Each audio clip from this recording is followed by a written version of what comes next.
What's up? Welcome back to another edition of Live from Redhook here at the Function House. Tonight we would like to welcome to the show two-time DMC World Champion, DJ Shiftee. Oh, Harvard grad.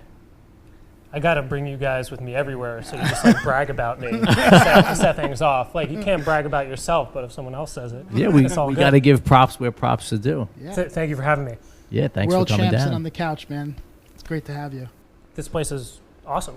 So I think we're making history twice tonight. I mean, I don't think we've ever had a DMC World Champ on the show, Or right? a Harvard grad. Or a Harvard grad. So that's a great way to wrap up the season with you here tonight. Get a little nerdier. Yeah, for no, the end. that's good. So what's up, man?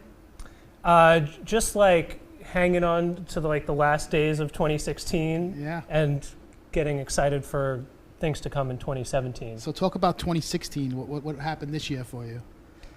This year, I really went locked myself in a little room and tried to get a lot better at production, making music. So I did sort of like scratching practice than I had in years past, and I still made routines, but when I had time to myself, it was about doing things that I was really bad at and feeling stupid. Was that hard for you? I'm saying from not scratching, because that could get kind of addicting, where you're just going in and always cutting around on the turntable. So was it hard for you? At first, I mean, I've been scratching a lot for a long time, so it's okay. The thing that's hardest about it is going from practicing something that you're good at to practicing something that you're bad at. And so I've been doing an hour of piano every day, doing an adult learning book, and sitting there really sounding terrible, and it's good for your self-esteem when you do something that you're good at. And I pretty much spent the year just doing things I need to get better at. Okay. So you should just scratch the last half hour of the day, just Yeah. so you can go into the next day on the ups. Exactly. Yeah, to make sure my hands can still do things. Before I came here, I scratched a little bit Yeah. to make sure that everything still Well, worked. when you step away from scratching for a little bit, say a week or so, and then you go back, I feel like your cuts are much cleaner. It depends. Maybe it's just it sounds fresher or something like that. Yeah. You've been hearing yourself do the same scratches for weeks and months, maybe, or years. Then you take a break and you come back and you're like, oh wait, that's kind of fresh. Yeah. Yeah, it's new to your ears. So do you find yourself still developing new scratch techniques?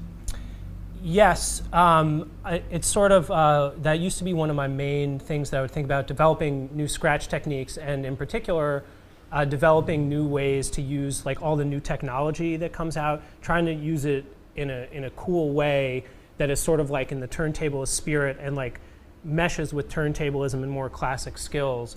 And so before when I would make a routine or something like that, it'd be okay, how can I more like DMC mentality, how can I push it and do something I've never seen anyone do before? And now when I make stuff, it's a little bit more about the music, does it sound good? Would someone who doesn't care about scratching like this? If it's hard, that's just kind of a bonus. So I'm a bit less concerned about new techniques unless they're in the service of making something that sounds good. Gotcha. Whereas before, if it's I didn't, for a long time, doing battles, you get in sort of a bubble where you don't understand that what you're doing sounds terrible to most people. Why are they scratching? Why is that dude scratching he's scratching super fast. Great. It just sounds the same to everybody else. So you came into this game as a scratch DJ. That's what you wanted to do from day one. You didn't want to rock a party. You wanted to scratch. From day one, I wanted to scratch, and in the beginning, I actually would be party rock DJs, the real stuff is scratching, the real stuff is you put on a loop beat and you get the same sound and you scratch it for hours, and that's real DJing. So in the beginning, yeah, it was just battles, DMC tapes, locked in a little room. Who were the DJs that you were watching? The first tape I got was this DMC Champions highlights reel, where it was all the champions from the early 90s. Cash Money and all them. Cash Money, Raider was on it, DJ David, who we were talking about earlier. And I started scratching in 2000, but the first people that I saw were way more old school. And so just by accident, I kind of started by learning more old school things. And then as I got really into it, the people who really inspired me were like Craze and 8-Track, people who I saw like really pushing the technique in a creative way. And then my own battle crew, the Low Lives crew, which was Precision, Confucius, Boogie Blind, Tragic. It's really dope.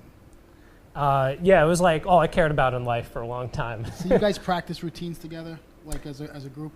We would practice routines together as a group, and at the time I lived in the suburbs in Scarsdale, in Westchester, New York, and every weekend, I was in high school at the time, and every weekend I would take like the Metro North and then the subway to go out to Queens to practice with everyone in Confucius's basement. And I was like much younger. They were sort of like older brothers. And yeah, we'd all like practice routines together. And the best part about it was, I think, just like having a room of people who have some sense of everything, being able to tell you like, oh, that part's dope, that part's whack, and just like a set of ears. So it's not just like you in your own little bubble. So you were around, what, like 15, 16 at the time when you were going out there to Queens and doing this? Yeah, start at 15, 16. And so you won your first DMC championship at 17 years old? I won the New York DMC. The New York DMC. At 17, yeah. And it was like a real heated battle. Like at the time, I kind of had like an arch nemesis in the battle world, where now that I'm like an adult, more of an adult, it feels kind of silly. But there's this dude named I Emerge, who's also a DMC World Champ. And for a few years in New York, we would like always be up against each other in every battle. And he was like, at the time, he was like a way better performer and showman, I think, than I was. Like I was a teenager. Yep. But like that year in DMC New York, I won by 1 point. And then the next year in DMC New York, he won by 1 point. And then he went on to win the Worlds that year. And so it was just like, so yeah, those are like pretty fond, like very intense memories where you feel like really angry about something that's like. So how's the point structure work in a DMC battle? I don't know what it was like. What do you get a point for?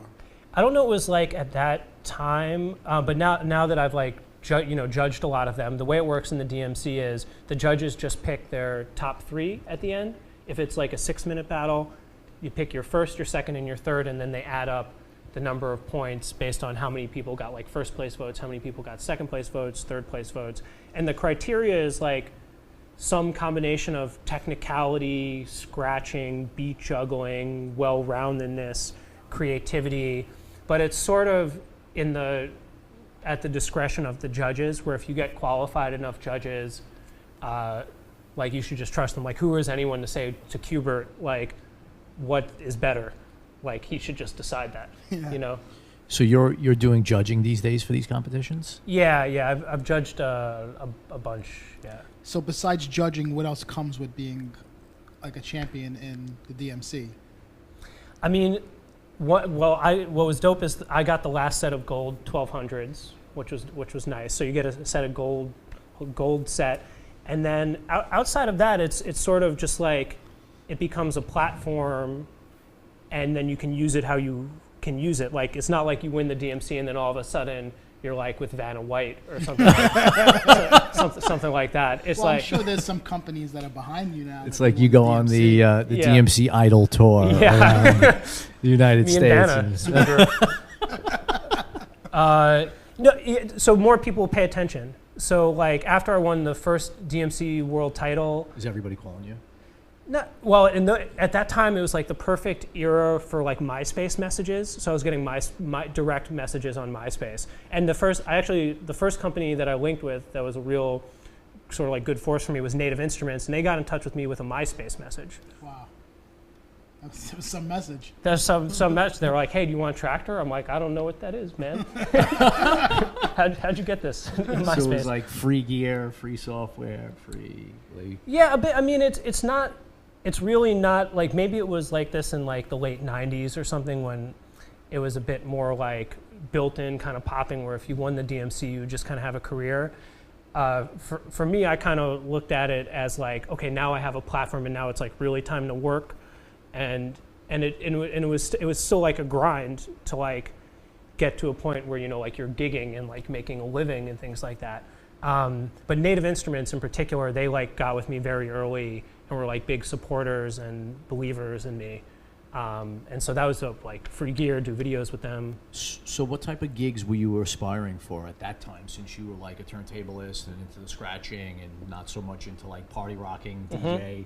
What type of gigs were you looking for? So I'm looking for a gig. I was looking at the time for a gig where like I show up maybe like 10 minutes before, and then I do like a 7-minute set, and then I leave and interact with nobody.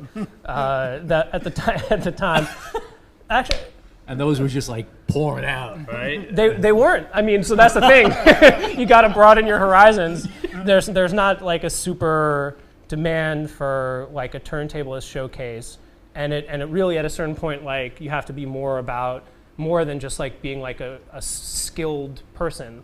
Like no one goes to see their favorite. I mean, maybe you go to see your favorite band because like the guitar player is really good, but you go because you like the songs, and like when you go there, you get like a kind of feeling.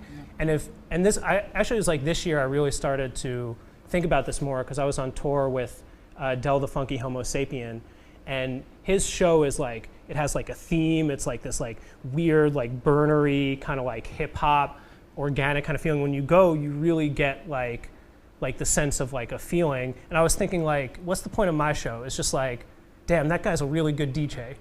And so that's really what it was at that time. It's just like going and like making people be like, that guy's dope. But at a certain point, that doesn't really like connect with people as much. Yeah. So now you're doing clubs though, right? You're bouncing in and out of these clubs, gigging.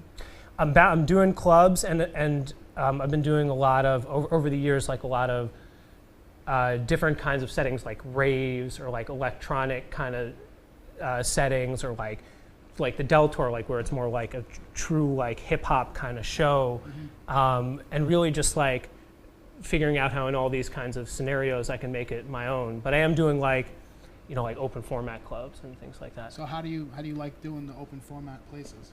Well, for the people who book me at them, I like it very much. It's interesting. It's like, it's got to be really interesting for you, like being like a scratching guy going into these nightclubs. Like, I mean, you could incorporate a little bit. A little bit. Nobody in the club really wants to hear it all night long. No, absolutely not. And if I like did that, I'd be like doing a worse job. Yeah. It's a fun kind of challenge. I mean, in college, I was DJing college parties all the time, like 4-hour like dining hall sets from front to back, all on vinyl, where you play like Britney Spears. And when I was in college, the big song was like "By La He, By La Who," like you got to play, like you play that, you play it on vinyl. And except so you were going back and forth with it. Sometimes, sometimes, but so I sort of started to get. I got like a lot of hours in and reps in as far as like rocking a crowd, like reading a room, like going all sorts of different kinds of directions. But for like each club is really like its own. A lot of times it's really like its own kind of thing. Like certainly there's overlaps if it's an open format club. Like the hits are going to work, but like I play this one spot in Shreveport, Louisiana, where like Little Boosie tracks are like the biggest tracks of the night, and you like don't know that until you like go there and like play a Little Boosie track, and you're like, oh my God, like this. But you couldn't do that like in Atlantic City, you know. What about when you get there and you don't have a Little Boosie track? Oh, then you gotta research. Yeah, you gotta be prepared. Yeah. If someone, actually, the first time I went to that particular venue, there was someone in the front just like, play Boosie. I'm like, oh, I was actually prepared because I sort of like researched beforehand. So this is the preparation that goes into like DJing out of state. You have to see like what artists are hot in that state, and you have to like do some research before going into a nightclub. Absolutely. Recently, for instance, when I was playing in Atlanta, the guy who played after me played all rap songs I'd never heard before and like just demolished it. And like everyone knew every single word, and I'd like never heard of any of the tracks before. So it's like always intimidate you? No, it's just like it's exciting because it's like, oh, there's like this whole like area that I don't know about that I can learn about, and it's cool when. For me, it's fun when I go and it's like I don't know what to do or I don't know everything, and there's like stuff to learn about it. And so yeah, if something like that happens, it's dope because like, oh, there's like this whole other way of doing it in Atlanta. There's this whole other way of doing it in Louisiana. So let's take a quick step back because I want to talk about like how you were in the DMCs, and that was when you were in your teenage years in high school, and then you decide to go to college and you go to Harvard. Were your aspirations to be something else, or like what was your mind frame back then? Like, were you just going to college but you wanted to continue DJing, or were you set on doing something else outside of DJing? I didn't go to college with any sort of career thing in mind. I just sort of I did math, and it's the same kind of thing. I just thought it was hard and fun and interesting, and I didn't know a lot about it, or to say I knew a lot about it I thought I knew a lot about it, and then I got to college, and then it was like, oh, there's like this whole crazy world to it that I need to get up on, and so yeah, like at the end of high school, I was like battling a lot. It was really stressful. I didn't like get quite the results I wanted. Like I wanted to win a national title, and so I kind of took a bit of a break. I was still DJing. I was DJing the dorm parties. I was DJing with a rap group from Boston called Awkward Landing. And so I was still DJing, but I wasn't really thinking I was going to battle again. And I was sort of just doing my studies just to like go all in on my studies. But then between junior and senior year, I entered the DMC again on just like a whim because my homie Precision, he had won one of the categories of US. And so I entered the other category, just like, oh, it'd be fun if I wanted to go to London, used all my old material, and then I won the World Championship. And I was like, oh, like maybe I should continue to do this. So what did that feel like? It was just crazy. The 2 times were very different. Like I was in the world competition 3 years. First year, it was a total surprise. And then it's just like, there's not like pressure. It just feels cool, I guess.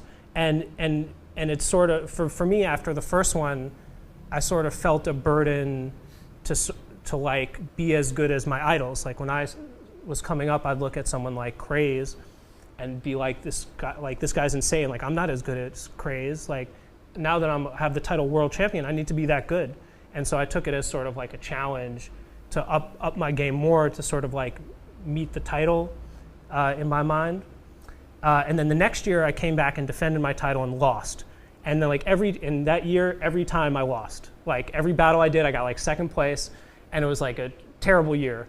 And then in 2009, I came in with the mentality of like, I'm gonna win the world this year. Like it's gonna happen. As long as I don't mess up, I'm gonna win. And that's what happened. As long as you set that mindset, that's it. Yeah, it's like it was easier the first time because I didn't feel pressure. The second time, I felt pressure for it. Yeah, like the whole year. Like I had my 6-minute set ready to go the whole year, and for the whole year I practiced the same 6 minutes in different ways for like 4 hours. It was awful. It was brutal. Like I'd never want to do that again. You have your own record label. I have my own record label. It's called Hot Mom USA. Been around since 2012, I want to say, and we have like, and it's always been kind of a label to highlight interesting personalities in different underground scenes, like up and coming artists, not in a particular genre, so like rappers, grime artists, electronic artists. Who are some of these artists that you have on the label? So one of the people we started working with early is this guy named Cakes the Killer, who's since started to really have like dope buzz. He put out an acclaimed album this year, and he's just like a unique personality to me. But then upcoming, we have all sorts of crazy things. We're working with this artist named Mobo the Great, who's a great rapper. Her name is True. She's a great rapper out of Chicago, and we're going to put out like a ton of music from her over really interesting beats. Working with someone named Young Licks, who's rapping. He's a rapper. He's rapping on sort of like weird grime beats. And we got this kid, D-Dots from the UK, who makes like tropical bass music in a really cool way. I actually have I'm sitting on a ton of music to put out for 2017. Do you incorporate this music in your routines? I do, yeah. And actually, I incorporate it in my routines, in my DJ sets, and then most of my routines these days, my new routines, are just kind of like live versions of my own songs. And a lot of them are routines with the artists on my label. So these labels, you're making the beats? No, for the tracks that are my tracks, I make the beats. But for like Mobo, we're working together on other stuff. But the projects we're putting out of hers, I didn't make any of the beats. It's more like curation and like finding just cool music. And so in making actually like if they're not my tracks, I'm making none of the beats usually. How do you hook up or find these artists? In the past, it would be I'd sort of like seek out weird people in their scenes, but these days it's all pretty organic. Like the artists that I am working on putting out are all people that I've met through like natural kind of channels. Like it's not artificial at all. Like I'm putting out one of the main producers of that rapper Cakes the Killer. I'm going to put out his solo work because I've known him for a bunch of years. And Young Licks, the executive producer of that project, is one of my DJ buddies for a bunch of years. And so it's just people that I've sort of like come to know. And like I think if you like put out a sort of like vibe and like are interested and open to different kinds of music, people will find you and you'll find them. So it's all just sort of like natural. Are you signed to an agency or a management company? I'm signed to Mood Swing for management. Shout out Johnny Maroney. Shout out Vanessa. Nice. And Tiana. All right, well, we're really looking forward to hearing your set. Is that 30 minutes already? Check your watch. Oh, man, I talk too much. Well, I did actually want to ask you one more thing. You're also into teaching, right? You do some teaching? Yeah. And you have some series on YouTube, right? It's called like Salsa School of Scratch. Yep. Yeah. Like I had a very glorious salsa dancing career. It didn't work out, so I switched to teaching scratch music. It's something I've been doing a lot, and I've been doing for a long time, teaching people how to do all sorts of things, scratching, DJing, technology stuff, and it helps like me understand everything, like why do I hold my hand the way I do when I scratch? Like why do I play the song at this moment in the song? Like why do I have my pad set up like this?